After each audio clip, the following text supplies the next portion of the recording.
Chapter 4. The Palette.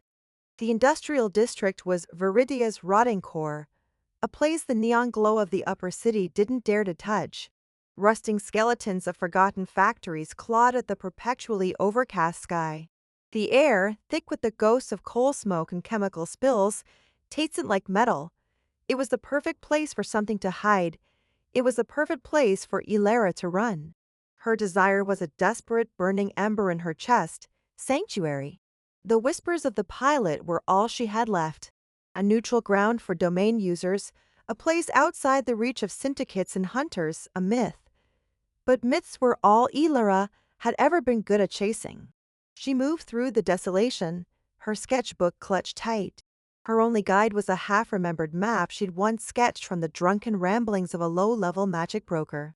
She looked for the signs he described, not landmarks but magical tells. A power line that hummed in a key no machine could produce. Grackle that seemed to shift coloring her peripheral vision. The brand on the back of her hand, Marcus's sigil of debt, pulsed with a cold, malevolent rhythm, a constant reminder of the leash around her neck. She was collateral, a walking, breathing liability. The thought fueled her steps, pushing her deeper into the urban decay. She found it in a dead-end alley, walled off by a solid brick edifice that stretched 3 stories high. There was no door, no window, only a sprawling, faded mural of 1,000 faceless figures reaching for a colorless sun. This was a place. The air before the wall felt thick, warped, like looking through old glass. A powerful glamour meant to deter the mundane. Ilara took a deep breath, her heart hammering. This was it, the obstacle. She stepped forward, reaching out a hand to touch the painted bricks. "That's close enough." The voice was like gravel grinding in a cement mixer. It came from everywhere and nowhere. A section of the mural shimmered, and a man resolved from the painted figures, stepping out of the wall as if it were a curtain. He was built like a brick outhouse, his face a rhodoc of old scars and his arms covered in tattoos that writhed with faint kinetic energy. His eyes, small and hard, immediately locked onto the collector's mark on her hand. His lip curled in a sneer. "A collector's stray. Lost your way, little dog." "I'm not his," Ilara snapped, the heat rising in her cheeks. She instinctively hid the branded hand behind her back. "I'm looking for Sanctuary." "Sanctuary?" The man laughed, a harsh, barking sound. "The pad ain't a charity. We're a fortress, and we don't open the gates for spies or slaves. That mark says you're both." He jabbed a thick finger towards her. "You're reek of his influence. Why shouldn't I paint the bricks with you and call it a day?"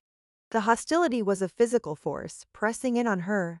The other magic users she had encountered, the terrified woman in the market, the relentless Silas, all reacted to the power she was tangled with.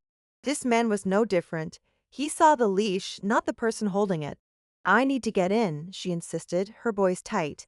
"I can pay my way. I can be useful." "Useful?" He crossed his massive arms. "Everyone here is useful. Everyone here has power. We got pyrokinetics who can melt that wall, teleporters who can be across the city in a blink, biovancers who can knit their own bones back together. What have you got, girl? What's your domain?" Ilara hesitated. "I'm an artist." The gatekeeper stared at her for a long moment, then burst out laughing again, louder this time. "An artist? You want Sanctuary because you can draw pretty pictures. Get lost. You'll die out here, but you'll die free. Better than being the collector's pet." He began to turn, preparing to merge back into the wall. Panic seized her. This was her only chance. "Wait!" she yelled. Her mind raced. A monster, a weapon. He was right. That was crude. He was unimpressed by raw power. She needed to show him something else. Not strength, but worth. Her eyes darted around the grimy alley, taking in the rust, the decay, the hopelessness. Then she looked at the gatekeeper, at the angry tension in his posture, at the weary lines etched around his eyes. "You're right," she said, her voice suddenly calm. She pulled out a stick of soft, fine charcoal. Drawing pretty pictures is useless. She turned to the alley wall opposite the mural. It was stained, cracked, and weeping some foul-smelling ooze from a broken pipe, a testament to urban blight. She pressed the charcoal to the brick. She didn't draw a beast or a blade. She sketched a window. Her fingers flew, creating an intricate archway, a detailed window frame, and through it a scene. It wasn't a grand landscape or a fantasy world. It was a simple memory, one she wasn't even sure was entirely her own, perhaps a ghost of an echo from the domain her mother had passed down. A quiet room, a sunbeam, thick with dust motes, falling on a wooden floor, a cup of steaming tea on a small table, a sleeping cat curled up on a worn rug. It was a picture of peace, of safety, of home. As she drew the last curl of steam rising from the cup, she pushed her power into the sketch. Not a violent surge, but a gentle, pervasive hum. The charcoal lines on the decaying wall began to glow with a soft, golden light. The gatekeeper stopped, turning back to watch. The grime on the bricks around her drawing seemed to recede. The foul smell of the ooze was replaced by the phantom scent of old books and brewing tea. The oppressive chill of the alley was pushed back by a palpable warmth emanating from the glowing window. She hadn't created an object, she had created a feeling. She had taken a piece of urban decay and used her art to impose a moment of pure, unadulterated sanctuary upon it. The gatekeeper stared at the glowing image, his hard expression softening for just a fraction of a second.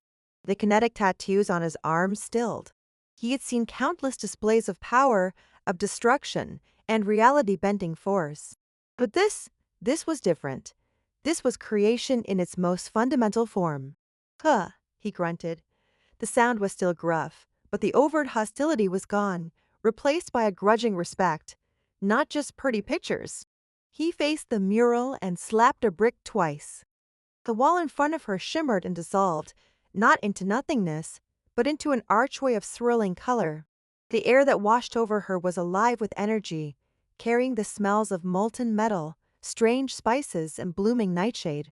The sounds were a cacophony of crackling power, distant arguments, and the hum of 100 different domains all working at once. She had done it. She was in. Don't get comfortable, artist, the gatekeeper warned as she stepped past him. His name, she'd later learn, was Jax.